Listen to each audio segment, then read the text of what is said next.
بسم الله الرحمن الرحيم ബിസ്മില്ലാഹി അല്ലാഹുവിന്റെ നാമത്തിൽ. അർ റഹ്മാനി പരമകാരുണികൻ, അർ റഹീം കരുണാനിധി.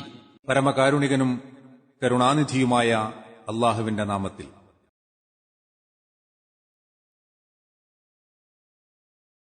لو أنزلنا هذا القرآن على جبل لرأيته خاشعا متصدعا من خشية الله وتلك الأمثال نضربها للناس لعلهم يتفكرون.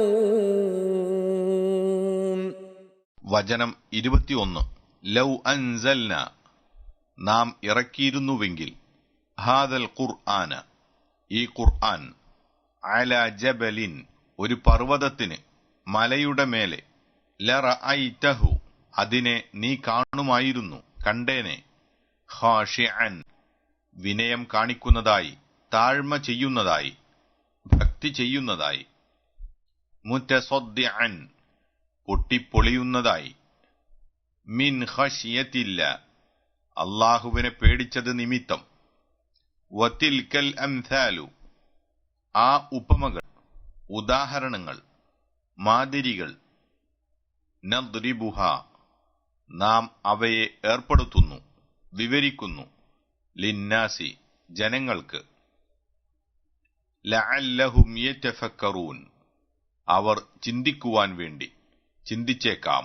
ഈ ഖുർആൻ വല്ല പർവ്വതത്തിനും നാം ഇറക്കിക്കൊടുത്തിരുന്നെങ്കിൽ വിനയം കാണിക്കുന്നതായും അള്ളാഹുവിനെ പേടിച്ചത് നിമിത്തം പൊട്ടിപ്പൊളിയുന്നതായും അതിനെ നീ കാണുമായിരുന്നു.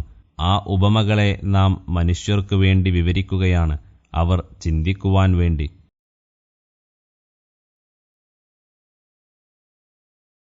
هو الله الذي لا إله إلا هو عالم الغيب والشهادة هو الرحمن الرحيم.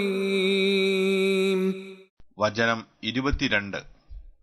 ഹുവ, അവൻ, അല്ലാഹുല്ലദി, യാതൊരു അല്ലാഹുവാകുന്നു, ലാ ഇലാഹ, ഒരാരാധ്യനുമില്ല, ഇല്ലാ ഹുവ, അവനല്ലാതെ, താനല്ലാതെ, ആലിമുൽ ഗൈബി, അദൃശ്യത്തെ അറിയുന്നവൻ, വശഹാദത്തി, ദൃശ്യത്തെയും, ഹുവർ റഹ്മാൻ, അവൻ പരമകാരുണികനാണ്, അർ റഹീം, കരുണാനിധിയാണ്.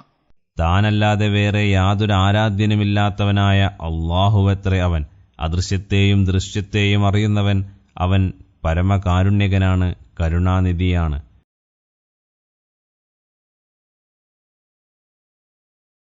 ഇരുപത്തിയൊന്നാം വചനത്തിന്റെ വിശദീകരണം. വിശുദ്ധ ഖുർആന്റെ മഹത്വവും ഉന്നത നിലപാടും ഉപമാരൂപത്തിൽ ചൂണ്ടിക്കാട്ടുകയാണ് ഈ വചനം. മനുഷ്യന്റെ തന്റേടക്കുറവും അശ്രദ്ധയും കാരണമായി അതിന് അവൻ വേണ്ടത്ര വില കൽപ്പിക്കുന്നില്ല. അവന്റെ മനസ്സിൽ അതർഹിക്കുന്ന ഗൗരവം അനുഭവപ്പെടുന്നുമില്ല. ഇത് ഖുർആന്റെ ഏതെങ്കിലും പോരായ്മ കൊണ്ടല്ല. ഖുർആൻ അവതരിപ്പിച്ചത് വല്ല പർവ്വതത്തിനുമായിരുന്നുവെങ്കിൽ അതെത്ര കടുത്തതും ഉറച്ചതുമായിക്കൊള്ളട്ടെ, ഖുർആന്റെ ഗൗരവത്താൽ അത് അള്ളാഹുവിനോട് ഭക്തിവിനയം കാണിക്കുന്നതും അള്ളാഹുവിനെ പേടിച്ച് സ്വയം പൊട്ടിപ്പിളർന്നു പോകുന്നതുമായി തീർന്നേക്കും. അത്രയും മഹത്തായ ഒന്നാണത്. പക്ഷേ മനുഷ്യഹൃദയത്തിന്റെ കടുപ്പം അതിലും കഠിനമായിപ്പോയി. അതുകൊണ്ടാണ് അവന്റെ മനസ്സിന് അതർഹിക്കുന്ന മാറ്റം വരാത്തത് എന്ന് സാരം. എന്നല്ലാതെ ഖുർആൻ ഒരു മലയുടെ മീതെ കൊണ്ടുപോയി വെച്ചാൽ ഉടനെ അത് പൊട്ടിത്തകരും എന്നൊന്നുമല്ല.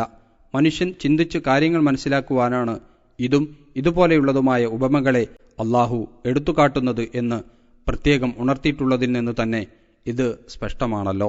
വേദക്കാരെ അഭിമുഖീകരിച്ചുകൊണ്ട് സൂറത്തുൽ ബഖറ 74 അള്ളാഹു ഇങ്ങനെ പറയുന്നു: സുമ്മ ഖസത് ഖുലൂബുകും മിൻ ബഅദി ദാലിക ഫഹിയ കൽ ഹിജാറ ഔ അശദ്ദു ഖസ്വ വ ഇന്ന മിനൽ ഹിജാറതി ലമാ യതഫജറു മിൻഹുൽ അൻഹാർ വ ഇന്ന മിൻഹാ ലമാ യശഖഖു ഫയഖ്റുജു മിൻഹുൽ മാ വ ഇന്ന മിൻഹാ ലമാ യഹ്ബിതു മിൻ ഖശിയത്തില്ലാ. സാരം: പിന്നീട് അതിനുശേഷം നിങ്ങളുടെ ഹൃദയങ്ങൾ കടുത്തുപോയി, എന്നിട്ട് അവ കല്ലുപോലിരിക്കുന്നു, അല്ലെങ്കിൽ അതിനേക്കാൾ കഠിന കടുപ്പമുള്ളതാണ്.